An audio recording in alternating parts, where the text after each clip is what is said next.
हक और बलिदान की राह बाइबिल की रोशनी में बिना हक का लेने का मन होता है तो वहाँ मानवता की शुरुआत होती है, और जब अपने हक का भी छोड़ देने का मन होता है तो वहाँ मसीह का मार्ग शुरू होता है। हमारे जीवन में अक्सर एक आंतरिक संघर्ष चलता है, हक और त्याग का संघर्ष। हम अपने अधिकारों को लेकर कितनी बार खड़े होते हैं और फिर कुछ ऐसी परिस्थितियाँ आती हैं जहाँ हमें अपने हक को छोड़ देना पड़ता है। यह संघर्ष हर इंसान के जीवन का हिस्सा है, लेकिन बाइबिल हमें एक नया दृष्टिकोण देती है जो न सिर्फ हमें अपने हक को समझाने की दिशा दिखाती है, बल्कि हमें यह भी सिखाती है कि हमें दूसरों के लिए अपनी इच्छाओं का त्याग कैसे करना चाहिए। हमारे हक का क्या मतलब है?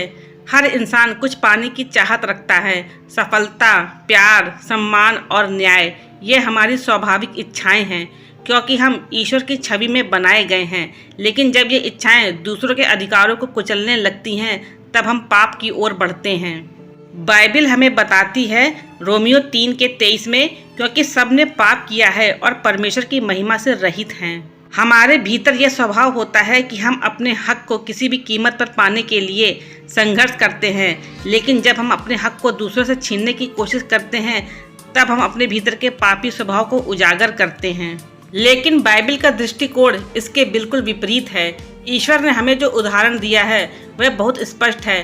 परमेश्वर के पुत्र यीशु मसीह ने अपने जीवन में कभी भी अपनी इच्छाओं को दूसरे पर थोपने की कोशिश नहीं की, बल्कि उन्होंने अपना हक छोड़ दिया और हमारे लिए बलिदान हो गए। फिलिप्पियों 2:6-7, जो परमेश्वर के स्वरूप में होकर भी परमेश्वर के तुल्य होने को अपने वश में रखने की वस्तु न समझा, परंतु अपने आप को शून्य कर दिया और दास का स्वरूप धारण कर मनुष्यों के समान हो गया। यीशु मसीह ने अपने हक को पूरी तरह से छोड़ दिया था।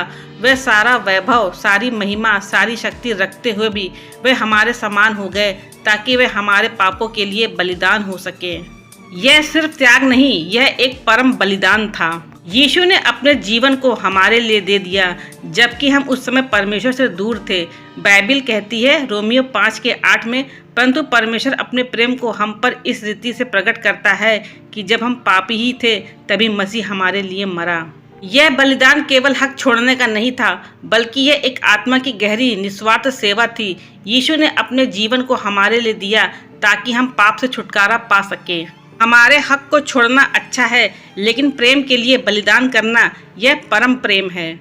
जब हम अपने जीवन में दूसरों के लिए कुछ भी छोड़ने की सोचते हैं तो हमें यीशु के जीवन को ध्यान में रखना चाहिए। बाइबिल में यीशु ने हमें यह सिखाया है लूका 9:23 में, यदि कोई मेरे पीछे आना चाहे तो अपने आप का इनकार करे और हर दिन अपना क्रूस उठाए और मेरे पीछे हो ले। यह शब्द हमें एक नई दृष्टि देते हैं।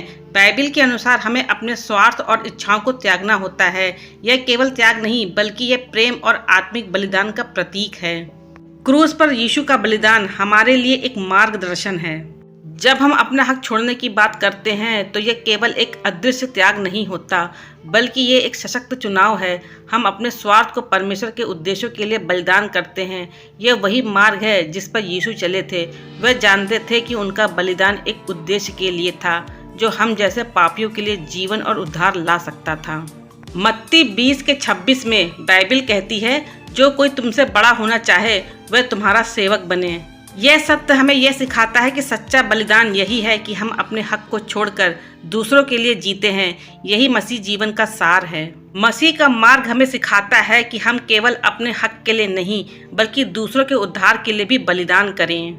मसीह ने अपने हक और सम्मान को त्याग दिया ताकि हम जीवन प्राप्त कर सके। यही सच्ची स्वतंत्रता और उद्धार है।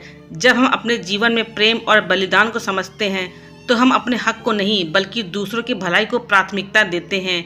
यह वही मार्ग है जिस पर चलकर हम सच्ची शांति और परमेश्वर के राज का अनुभव कर सकते हैं। हम सभी को याद रखना चाहिए कि हमारे हक का त्याग एक बलिदान हो सकता है, लेकिन प्रेम का बलिदान परमेश्वर का उद्देश्य है। जब हम दूसरों के लिए जीते हैं, जब हम अपने स्वार्थ को त्याग देते हैं, तो हम मसीह की सच्ची छवि में बदल जाते हैं। फिलिप्पियों 2:5, तुम्हारा मनोभाव वैसा ही हो जैसा मसीह यीशु का था। जब हमारा मन मसीह जैसा होता है तब हम अपने हक और स्वार्थ को त्याग कर दूसरों के लिए जीने लगते हैं, और यही परमेश्वर के सत्य और प्रेम का मार्ग है।